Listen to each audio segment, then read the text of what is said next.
Welcome to the Slop Farm. Enjoy the video. You'll begin by ensuring the LiveShare extension is installed and you're signed in. This makes peer identity and permissions clear. Open the project folder you intend to share, then click the LiveShare icon in the activity bar.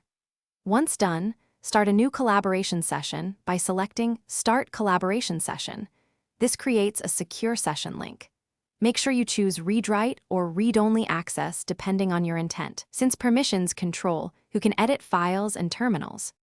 After starting the session, copy the invite link and send it to teammates or invite via email. You will see participants join in the LiveShare view. Once connected, use shared terminals and forwarded servers for running the app together. This avoids local environment mismatch. You can also start a collaborative debugging session so everyone can hit breakpoints and inspect variables. Make sure to follow someone's cursor when reviewing code to stay in sync, and use the built-in chat for quick context. When you're done, explicitly end the LiveShare session to revoke access. This is a good security habit. Commit and push any saved changes to your version control system so collaborators' edits are preserved.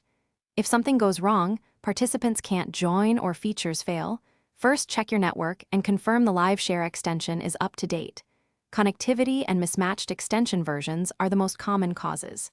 If issues persist, restart VS Code and re-invite. That often clears stale state. Thanks for watching. Consider subscribing if we helped you today.